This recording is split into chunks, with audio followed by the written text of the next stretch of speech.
투자에 대해서 공부를 합시다. 투자는 과연 무엇에 의해서 결정이 되는가? 어떻게 결정이 되는가? 여기에 대해서 한번 생각을 해보자 이거죠. 이 투자는 어떻게 결정이 되는가? 라고 물어봤더니 고전학파는 현재가치법이라고 얘기를 했었어요. 현재가치법을 가지고 투자를 결정할 것이다 라고 생각을 한다는 거죠. 어떠한 얘기냐면 투자를 하게 되면 비용이 발생하죠. 그죠? 지금 2015년도에 투자를 하겠다라고 결정을 하게 되면 투자가 결정되는 시기에 돈을 지출하게 되죠. 여기에서 비용이 발생해요. 비용, 코스트. 수익은 2016년, 2017년 미래에 발생하죠. 이 미래에 발생하는 수익과 현재 지불하는 비용과 비교를 해서 봐야 돼요. 그러면 그냥 비교가 가능하냐? 그렇지 않죠. 어떻게? 이것을 현재 가치로 바꿔야 되죠. 현재 가치로 바꾼다라고 하게 되면 이자율을 가지고 사람들은 디스카운트를 하게 될 것이다 라고 생각을 하는 거죠. 3년 차에는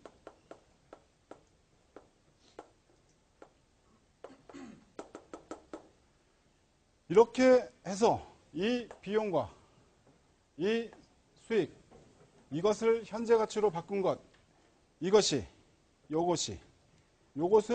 빼서, 빼면 얘에서 얘를 빼야 되는 거죠.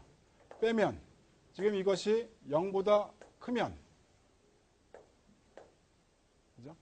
0보다 크면, 미래 수익을 현재 가치로 바꾼 것이 현재 지불하는 비용보다 더 크다면, 그렇다고 한다면 사람들은 투자를 하려고 할 것이다 라는 얘기죠. 여기에서는 지금 이 이자율을 이렇게 사용을 하고 있고, 그래서 이 고전학파가 생각할 때는 이자율이 높아지게 되면 어떻게 되는가? 디스카운트가 더 크게 되죠. 그러면 현재가치법으로 해서 현재가치로 바꿀 때 더 미래에 대한 수익이 현재가치로 바뀌면서 더 작아지겠죠. 그죠? 더 많이 작아져요. 그렇기 때문에 이 이자율이 투자를 결정하는 그런 아주 중요한 변수가 될 것이다 라고 생각을 하고 있는 거죠. 이자율에 민감하게 반응할 것이다 라고 얘기를 하고 있는 거죠. 이 사람들은 이자율 말고 다른 거를 그렇게 많이 얘기를 하고 있지는 않지만 일단은 이 투자라는 것이 이자율에 의해서 결정이 된다 이렇게 얘기를 한다는 이 얘기죠. 그죠? 이런 얘기예요. 자, 이렇게 얘기를 하고 있는데 이 고전학파가 보고 있는 세상을 우리는 다시 한번 쳐다보고 왜 이 사람들은 이 투자라는 것이 이렇게 결정이 되고 이렇게 결정이 되게 되면 이 투자라는 것이 안정적이다라고 얘기할 수 있는지를 찾아보자라는 얘기죠. 고전학파에 있는 사람들은 이 모든 시장이 균형에 있을 거라고 얘기를 하는 거죠. 완전 고용 수준이에요. 완전 고용 수준의 소득이 있고 GDP가 있고 거기에서 투자를 결정하는 것이고 여기에서는 상품 서비스 시장 이외에도 자금대부 시장이 있죠. 자금대부 시장에서 이 수요와 공급에 의해서 결정되는 이 이자율 이것도 안정적인 그러한 상황이다라는 얘기죠. 이것이 보게 되면 수요가 투자하려고 또는 여기는 저축 때문에 이렇게 나타나고 있는 것이 이 자금대부 시장에서의 이자율 결정하게 되는 주요한 요인이 되는 거죠. 실물 경기가 이자율을 결정하게 될 것이다. 이런 얘기죠. 자, 이 사람들이 얘기하고 있는 이 세상을 보게 되면 이것도 굉장히 안정적으로 성장하는 그러한 상황이고 얘도 굉장히 안정적인 그러한 상황에서 바라보고 있는 거죠. 단 한 가지 이 사람들이 생각할 때 나타나고 있는 이 수익도 보게 되면 어디에서 나와? 이 GDP 이 상황에서 나타나게 되는 거죠. 그죠? 완전 고용 수준의 안정적인 균형 상태에서의 생산량을 가지고 지금 수익이 발생되는 것 자체를 예측을 하게 되는 거죠. 미래의 수익이 이렇게 나타날 것이야 라는 것으로. 그죠? 그러면 얘가 그렇게 쉽게 왔다 갔다 많이 변할 것 같으냐? 그렇진 않아요. 균형 상태에 있는 이 GDP를 보고 생각할 것이기 때문에 미래에 대한 기대를. 여러분들 왜 예비타당성 조사라는 거 들어본 적 있어요? 예타조사라고 짧게 얘기하죠. 짧은 말을 되게 좋아하는데 난 그런 거 싫어해요. 예비, 타당성 조사. 국가 사업에서 500억 이상의 투자가 일어날 때 법적으로 지금 우리가 치러야 될 그러한 관문, 예비타당성 조사가 있어야지 돼요. 그래서 예비타당성 조사를 해서 우리가 레일을 깔 것이냐, 미니레일을 깔 것이냐, 아니냐, 뭐 이런 것들을 우리가 생각을 하는 거죠. 그죠? 아니면 R&D 투자를 해야 될 것이냐, 말아야 될 것이냐, R&D 투자를 할래, 안 할래 라고 생각하게 되면 너희가 R&D 투자를 해서 그래서 너희들이 생산품을 만들어서 그 생산품이 시장을 몇 %를 점유를 할 것이고 이것을 가지고 미래에 대한 수익을 찾고 그리고 이자율은 예비타당성 조사할 때는 거의 5.5% 일률적으로 지금 잡고 있는 게 대부분이에요. 이자율이 현재 이자율이 1%뭐 이렇게 된다고 하더라도 예비타당성 조사에서는 5% 수준을 많이 잡아요. 세계적인 추세가 그렇거든요. 5.1%, 5.2% 유럽에서 한국에서는 5.5% 이렇게 잡고 다른 데서 5.6% 잡는 그러한 국가들도 있어요. 그렇게 해서 현재 가치로 바꿔요. 그렇게 해가지고선 지금 투자하는 게 만약에 600억이다. 600억보다 지금 이것이 더 높다라고 생각하게 되면 그렇게 된다 그러면 이 사람들은 투자합시다 이렇게 결정을 할 수 있는 요인이 나오는 거죠. 예비타당성 조사는 여러 가지 요인을 보죠. 기술성, 정책성, 경제성 이렇게 세 가지 분야를 보는데 지금 이렇게 BC 분석이라고 그러죠. Benefit and Cost. BC 분석이라고 해요. Cost Benefit Analysis. 이것을 해서 이 비율이 만약에 1보다 크다라고 하게 되면 당연히 추진을 해야 되고 0.8 정도만 된다고 하더라도 0.8 정도만 된다고 하더라도 기술성이나 정책성에서 아주 높은 점수를 받게 되면 통과될 가능성이 상당히 높죠. 예비타당성 조사를 하는 걸 가만히 생각해 보세요. 어떻게 하겠는가? 너희들이 미래에 대해서 뭘 알아? 내일 무슨 일이 날지 어떻게 하냐? 모르죠. 북한에서 지금 그 잠수함에서 미사일 발사 시험을 할지 알았어? 몰랐죠. 아니면 앞으로 어떠한 일이 어떻게 나타날지 모른다 이거죠. 그런데 이 사람들은 그래도 이것을 찾기 위해서 시장 규모를 찾아요. 시장 전망을 하죠. 그러니까 너희들이 투자하려고 하는 분야가 어딘데 그거 주가라고 찾다 보면 또 나와요. 어떤 놈이 또 해놓은 놈이 꼭 있어요. 그래서 그걸 가지고 여기에서 경쟁 상품은 어떤 것이고 내가 만약에 새로운 상품을 만들게 되면 그 마켓시에 의해서 나는 몇 %를 가져갈 수 있고 그렇다고 한다면 나는 거기에서 수익이 얼마가 나올 것이야 라는 것을 계산을 하는 거죠. 매년 몇 %의 성장을 생각을 하고 시장의 규모가 얼마만큼 성장한다 그러면 나의 마켓시어도 얼마만큼씩 성장하는 게 나와야지 합당하죠. 그런 식으로 이렇게 찾는 거죠. 자, 이렇게 그렇게 찾을 때 이 사람들이 GDP가 변할 거라고 생각하고 찾겠습니까? 아니면 일률적으로 잘 성장할 거라고 생각하고 찾겠습니까? 일률적으로 잘 성장할 거라고 생각하고 찾거든요. 기초적인 거시 환경 분석도 해요. 거시 환경 분석을 해가지고 지금 현재 GDP의 성장률은 과거 5년 동안 몇 % 성장, 10년 동안 몇 % 성장 이런 것들을 다 고려를 해서 그렇게 해서 이런 것들을 찾아내죠. 자, 이렇게 해서 보게 되면 지금 그 기본적인 생각이 이것이 굉장히 안정적이다라는 가정 하에서 이것들을 찾을 수가 있는 거죠. 수익을. 미래의 수익을. 그렇게 해서 지금 투자를 할 것이냐 안 할 것이냐를 결정을 할 것이다라고 얘기하는 사람들이 고전학파에 있는 사람들의 현재가치법이다 이런 얘기죠. 이렇게 본다는 거죠. 그러면 이 투자가 많이 달라질 이유가 있습니까? 없습니까? 별로 없어요. 별로 없어요. 이자율에 민감하게 반응하는데 왜 투자가 많이 달라지지 않습니까? 민감하게 반응한다고. 투자를 결정하는 것은 이자율이라고. 그 얘기예요. 하지만 투자의 크기가 많이 변동할 수 있는 그러한 크기가 될 것이냐? 아니죠. 아니에요. 이 사람이 결정하는 요인들은 이자율이지만 GDP나 미래에 대한 수익은 안정적인 성장세를 생각을 하고 갈 거다라는 얘기죠. 그래서 고전학파가 바라보는 이 투자는 안정적인 그러한 성장을, 안정적인 그러한 모습들을 보이게 될 것이다 라고 얘기하는 거죠. 이제 고전학파에서 얘기하고 있는 소비와 투자를 합쳐서 보게 되면 이 GDP가 이 거시경제의 생산이, 거시경제의 소득이 어떻게 결정이 되는, 어떻게 있을 것이냐라고 보게 되면 상당히 안정적인 수준을 유지하고 있을 것이다라고 생각할 수가 있는 거죠. 그죠? 시장의 자동 조정 역할을 제외하더라도 소비와 투자만을 생각을 하더라도 기본적으로 경제는 안정적이다라는 얘기를 할 수가 있는 거죠. 그죠? 그런데 케인즈는 달라요. 케인즈는 뭐라고 얘기를 하느냐. 한번 보죠. 케인즈가 바라보고 있는 것은 내부 수익률이라고 얘기를 해요.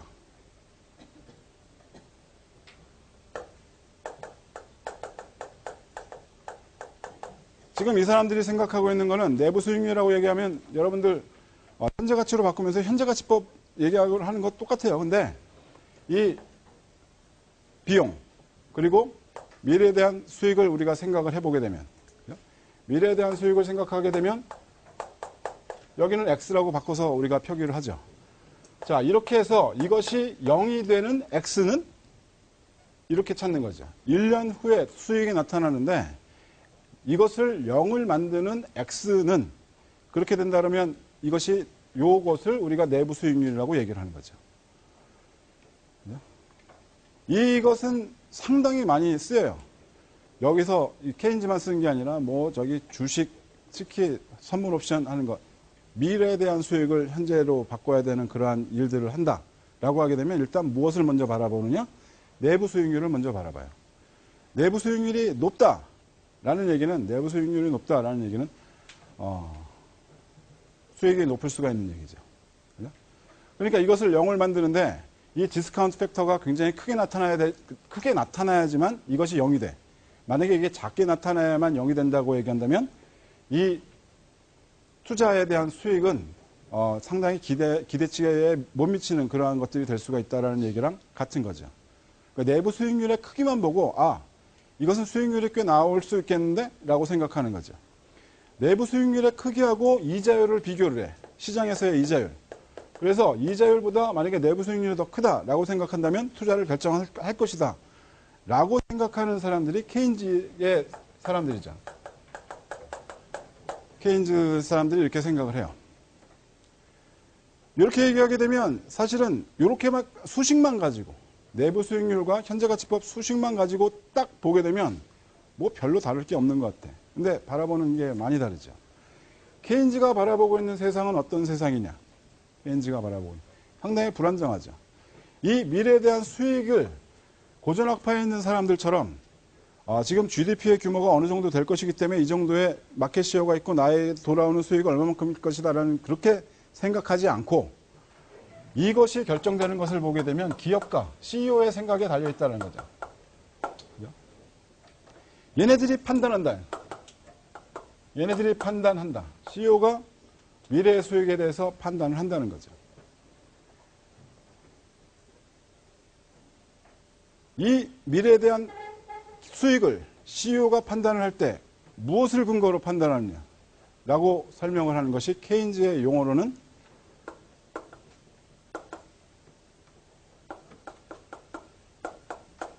애니멀 스피릿이에요. 애니멀 스피릿. 이것에 의해서 이걸로 CEO가 판단을 해서 수익을 결정할 것이다. 수익이 얼마만큼 날 것이다라는 것을. 그러니까 간단히 한국 사람들의 흔한 시장 말로 쓰게 되면 CEO의 촉 이렇게 얘기를 하죠. 돈 냄새를 맡는 CEO의 촉이 있었습니다. 이렇게 얘기하는 거 혹시 만화책이나 이런 데서는 본 적 있죠? 그죠? 교과서나 이런 데는 본 적 없죠? 케인즈가 이런 단어를 썼어요. 애니멀 스피릿이라고. 케인즈에 대해서 얘기를 하면은 참 신경질 나는 부분들이 많이 있을 거예요.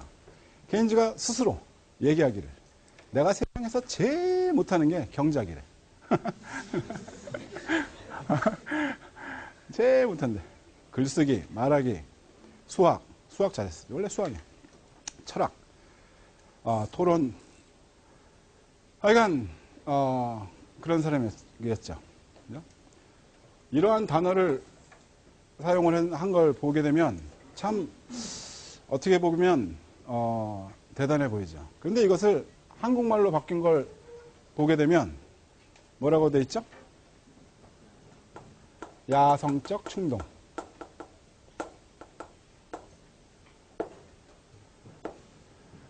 야성적 충동. 이 야성적 충동이라는 단어를 이것을 보고 생각했다라고 생각하게 되면 도대체 어떠한 생각이었을까? 그래요. 굉장히 높은, 굉장히 유명하신 그런 분이죠. 그죠? 근데 만약에 이것을 보고 야성적 충동이라고 생각을 했다 그러면, 그랬을 것 같아요. 그죠? 만약에 이것을 번역을 하는 과정에서 야성적 충동이라고 했다면, 저 사람의 사상적 기반은 과연 어디에 있었을까? 이런 생각도, 사상적 기반이라고까지 얘기하는 게는 그렇고, 사회를 보는 뭐 그런가? 질문이요?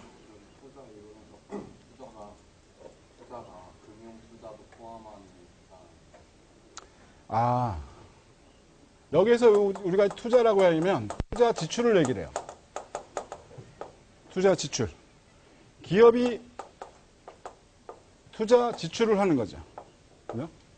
기업이 투자 지출을 한다면 첫 번째는 감가상각 대체.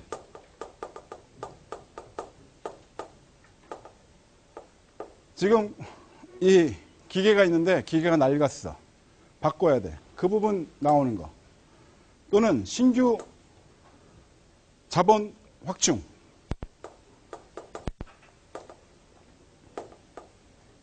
이런 걸 우리가 투자 지출이라고 얘기하죠. 금융에서 얘기하고 있는 투자, 금융투자라고 얘기한다면 그거하고는 얘기가 다르죠.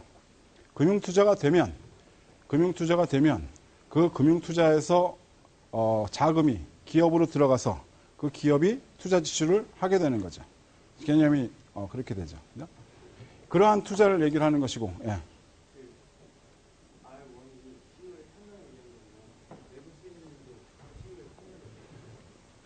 결과적으로는 그렇게 되는 거죠. 결과적으로는 지금 여기에서 이 내부 수익률을 보면 CEO의 판단에 의해서 이것이 결정이 돼. 미래에 대한 수익이. 현재 비용은 내가 알고 있어. 라고 하게 되면 이것을 CEO가 판단했다라고 하게 되면 내부 수익률 자체가 CEO가 결정했다라고 얘기할 수도 있는 거죠. 이렇게 되는 거죠. 근데 이런 얘기들을 하다 보면 말이죠. 지금 사례들이 상당히 많아요. 사례들이. CEO의 판단에 의해서 투자가 결정되었던 사례들. 현대 왕 회장님. 해봤어? 이거. 여러분도 그 얘기 들어봤어요? 해봤어? 왕 회장님이 직접 계실 때, 현업에 계실 때, 이분이 투자하는 걸 이쪽 사업 한번 찾아봐. 이거 해보게. 여기 우리가 빨리 나가자. 해서 해보게.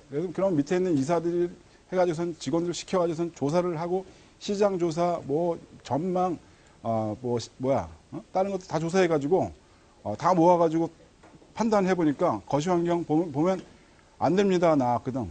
안 됩니다. 딱 한마디로 끝나는 거죠. 해봤어?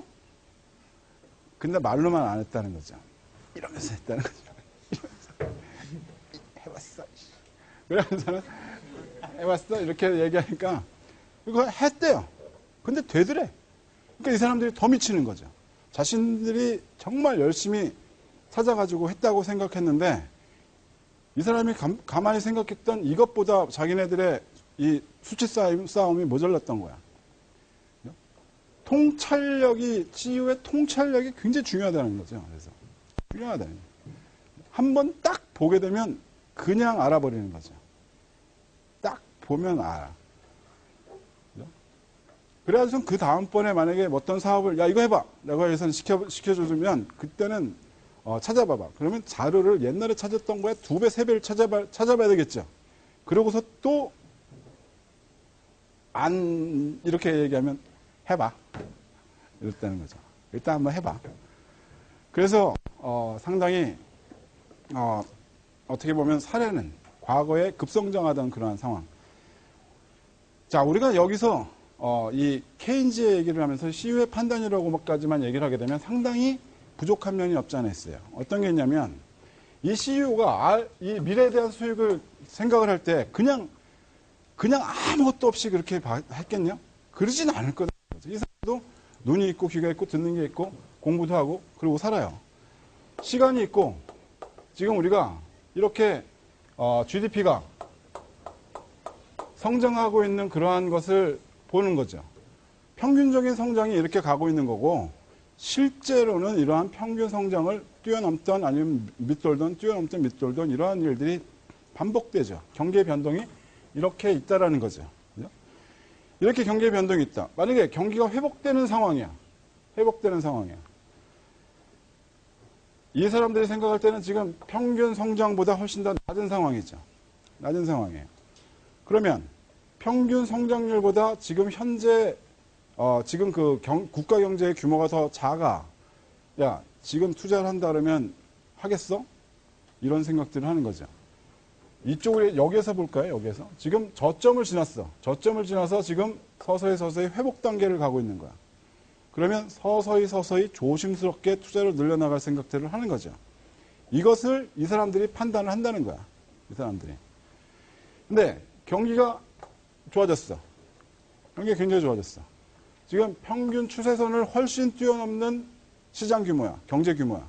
그렇다고 한다면 이 사람들이 볼 때는 너희들이 갖고 오는 건 이 수치야. 바보야. 해. 이 수치 나올 거야.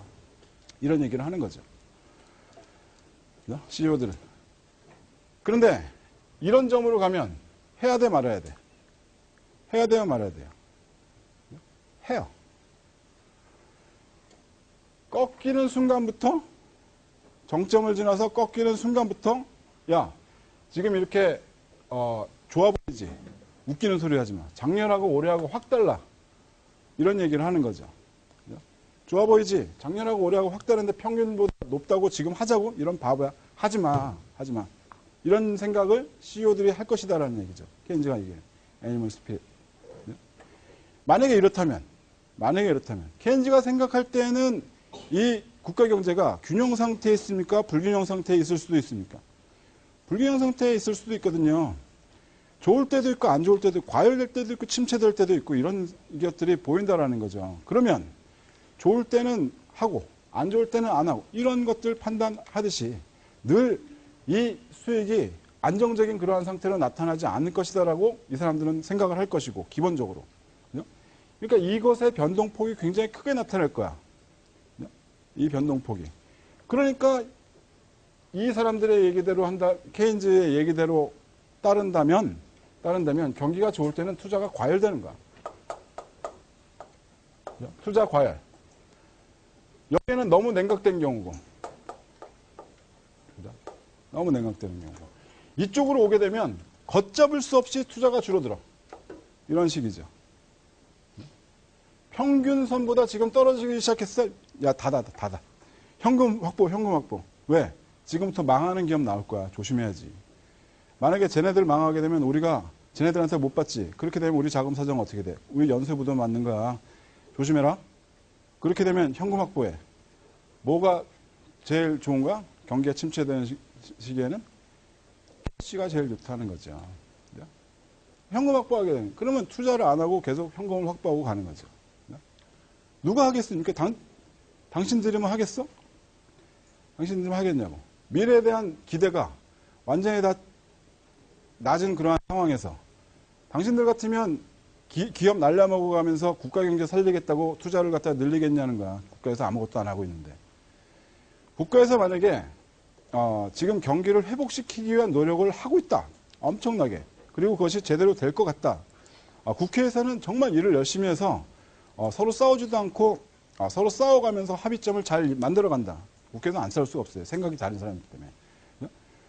그렇다고 한다면 말이죠. 그렇다고 한다면 이 사람들이 내려가긴 내려가는 대로 좀 지켜보자. 이거 좀 좋아질 수 있겠는데 뭐 이런 생각을 한다면 그렇다고 한다면 여기에서 이러한 냉각기가 오는 것이 훨씬 더 줄어들 수는 있겠죠.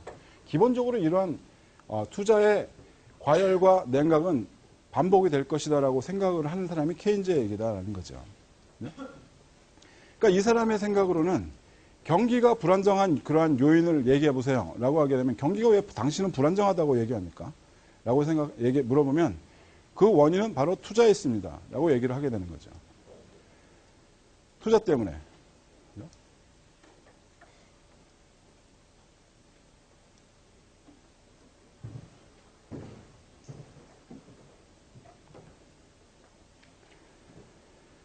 여기까지 질문인 사람.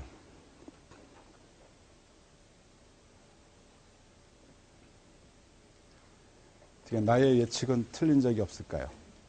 그죠? 나의 예측은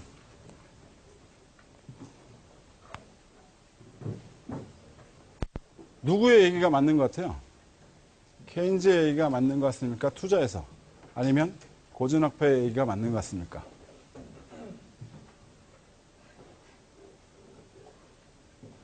때에 따라 다르죠. 요즘에는 케인즈의 얘기가 조금 맞아 그렇게 투자를 하는구나, 이렇게 생각할 수가 있는 거죠. 그렇게 투자를 했구나, 사람들이. 현금 유보금이 왜 이렇게 늘어나? 걔네들이 뭐 현금이, 쌓아놓고 싶어서 쌓아놓겠냐? 걔네들도 빨리빨리 돌리고 싶지? 물가는 떨어질 것 같으지? 만들어봐야 안 팔릴 것 같으지? 그렇게 되게 되면 뭐가 제일 좋은 거야? 현금 자산 보유하고 있는 사람이 최고죠. 물가가 떨어지게 되면 나의 화폐 구매력은 높아질 것이고, 그리고 많이 안 팔리고 있는데 내가 지금 투자를 해서 리스크를 많이 걸어야 할 이유가 없다라고 생각하는 것이고, 안정적인 회사의 운영을 위해서. 그래서 굉장히 지금 조심을 하고 있는 데에서 서서히 벗어나려고 많이 노력을 하고 있죠. 많이 노력을 하고 있어요. 나는 2010년도쯤에 상당히 많이 회복이 될 거라고 착각했었어요. 왜 그렇게 생각을 했었냐면 2009년도쯤에 난 빨리 회복이 될 거라고 생각했었어. 왜 그러냐면 미국 경제 위기가 오게 된 거는 금융 부분에서 온 거죠. 금융 부분에서부터 시작이 됐는데, 금융의 불확실성, 그리고 우리가 알 수 없는 어떠한 장벽들, 이런 여러 가지 요인들에 의해서 불안감, 공포, 금융에 대한 공포, 캐시만 확보하려고 하는 그러한 금융권의 행위들, 갑자기 세계 경제가 확 위축이 된 거죠. 이렇게 되는 것을 보고서 이것이 금융이 실물에 영향을 미치는 거였죠. 그죠? 실물 경기가 안 좋아져서 금융에 영향을 미친 게 아니었었어요. 물론 이 사건을 뒤로 따라서 가게 되면 2000년대 초반까지 가죠. 2000년대 초반에 미국의 버블닷컴이 있었을 때, 그때 문제를 제대로 해결했었으면 이러한 금융의 문제도 나타나지 않을 것이다라는 얘기는 여러분들 들어본 적 있죠? 없어요? 2000년도에 버블닷컴이 있었을 때 구조조정을 과감하게 하지 않고 이 사람들이 했던 그 방법이 자금을 더 풀어내는 거였었어요.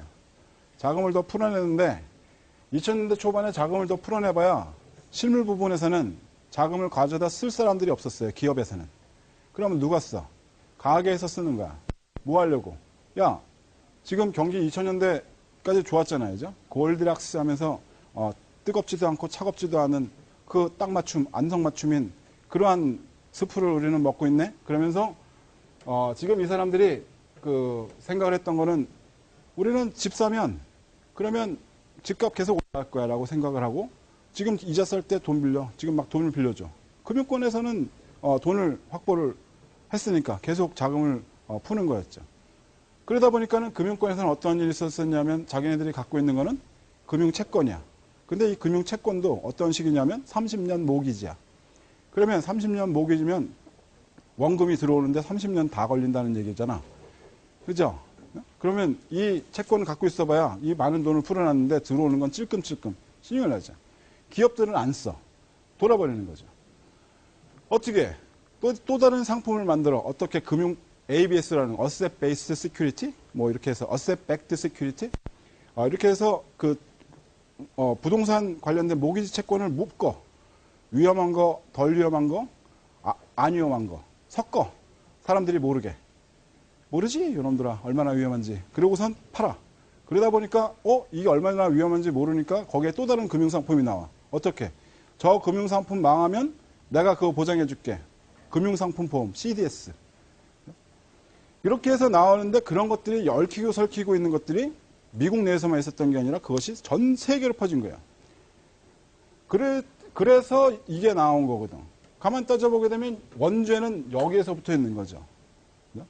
빨리 여기에서 지금 구조조정을 하고 그리고선 자금을 끊고 그렇게 해서 기업들을 제대로 살려내서 갔었으면 이렇게 안 했던 거죠.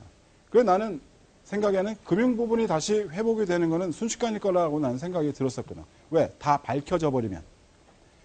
그죠? 몰랐거든. 누가 위험하고 누가 위험하는지 누가 안 위험하는지 그걸 몰랐기 때문에 사람들이 캐시를 갖고 오려는 거지. 만약에 그것이 드러나는 순간에는 금융권에서는 안정을 금방 찾을 거라고 나는 판단했었어요. 근데 그렇게 안 됐죠. 그렇게 안 됐죠. 틀렸죠. 물론 거기에는 그 요인에는 여러 가지 요인들이 섞여 있죠. 내가 뭐라 그랬습니까? 경제만 바라봐서는 절대 예측도 알 수도 없어요.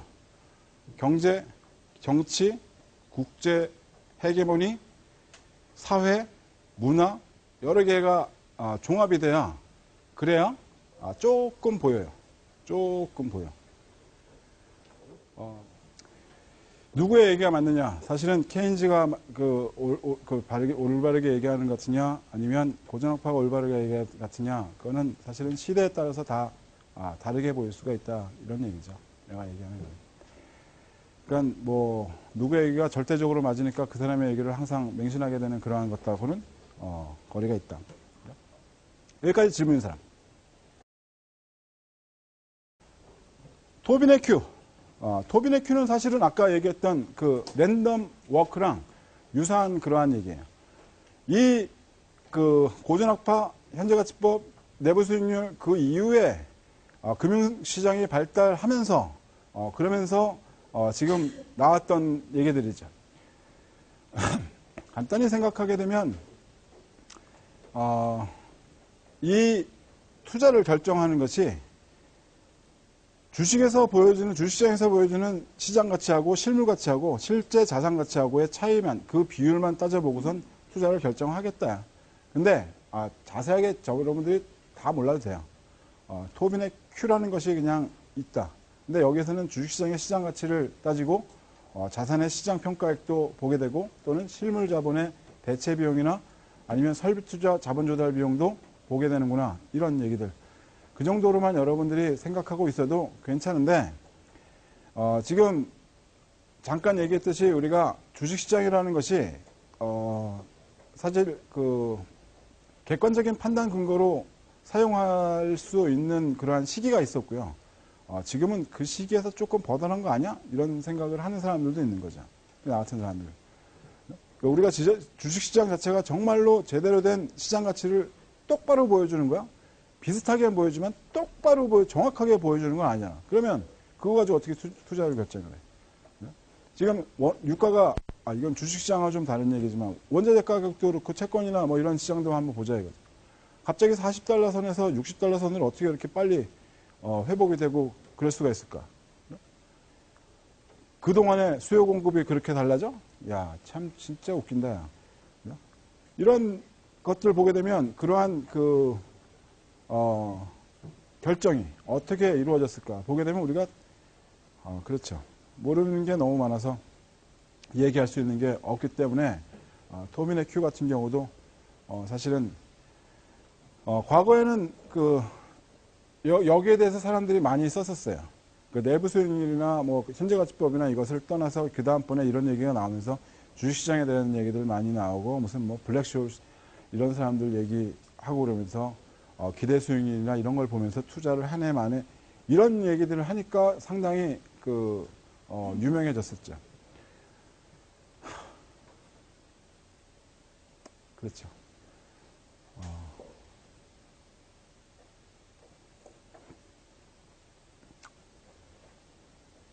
유명해졌었죠. 근데 한 가지 뭐가 있냐면 말이죠. 여러분들이 이런 것들 한번 생각은 해봐야지 돼. 여러분들이 어떠한 학문을 하건 간에, 내가 생각에는 어떠한 학문을 하건 간에, 세상의 흐름을 모르고서 할 수 있는 학문은 없어요.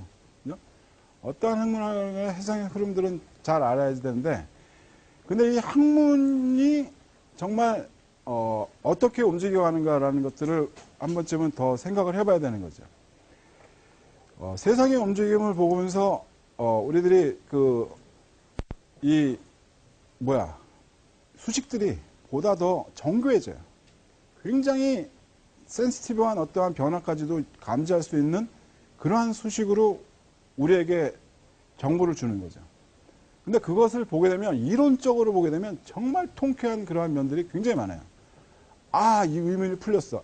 야, 성취감을 느꼈어. 근데 대부분 다 가상의 세계, 수학의 세계에서만 놀고 있는 거죠. 기호의 세계에서 내가 바라보고 있는 것하고 현실을 보는 것하고 그 갭을 과연 어떻게 연결을 시켜줄까를 항상 여러분들이 생각은 해봐야 되는 거죠. 그거 굉장히 중요한 거예요. 진리를 탐구하는 우리 대학에 있는 사람들이 꼭 해야만 하는 그러한 생각들이죠. 그렇지 않으면 반쪽짜리가 되든가 아니면 허공 속에서 떠돌아요. 뜬구름만 잡고 있는 거죠. 조심해야 되죠. 바보 소리 듣죠. 세상을 모르네? 하나도? 이렇게 된다. 이 얘기예요. 토베네큐나 아니면 그 이후에 80년대 이후에 나왔던 그러한 움직임들을 보게 되면 보다 더 정교한 그러한 수식으로 보여주지만 실제로 얼마만큼 우리가 현실 속에서 그것을 잘 융합해서 연결시켜서 우리에게 도움이 될 수 있는 걸로, 삶에 도움이 될 수 있는 걸로 만들어갈 수 있을까 보게 되면 상당히 제한적인 경우들을 많이 보게 된다. 이러한 얘기예요. 이러한 얘기죠. 그래서 나는 간혹 가다가 나는 제일 좋아하는 버릇이라기보다는 그냥 그런 것이 시장바닥 돌아다니는 걸 좋아했었어요. 시장바닥. 백화점을 한 바퀴 휙 돌아보고 오는 경우도 있었고, 아니면 정말로 시장바닥 돌아다니는 평화시장이나 광장시장이나 이런 데 돌아다니다가 거기 냉면집들이 많거든요. 그래서 걷다가 맛있는 거 먹고, 걷다가 맛있는 거 먹고, 이렇게. 거기서 사람들 움직이는 걸 보면 저 사람들이 나보다 아는 게 훨씬 더 많을 거야라는 그런 생각들을 많이 하게 되죠. 정말 실제로 그럴 거예요. 실제로. 그래서 내가 뭘 모르고 있을까? 이게 굉장히 중요하거든요. 내가 뭘 모르는지 모르면 평생 바보로 사는 거고, 내가 뭘 모르는지 알면 그래도 그나마 모르는 거 아니까 조금이라도 나은 거고, 그런 거죠. 그래서 여러분들 어떤 학문하든 팬시한 그러한 모습에 현혹된다라고 얘기하기보다는 거기에만 너무 파묻혀가지고 어떠한 공부를 하건 간에 손으로만 공부하게 되는 거는 내가 볼 때는 반의 반쪽짜리 공부라고 나는 생각이 들어요. 그러지 말고 좀 더 현실감 있는 그러한 것과 같이 생각할 수 있는 것은 없을까, 이런 생각들을 해보는 게 좋지 않을까, 요딴 생각들을 하는 거죠.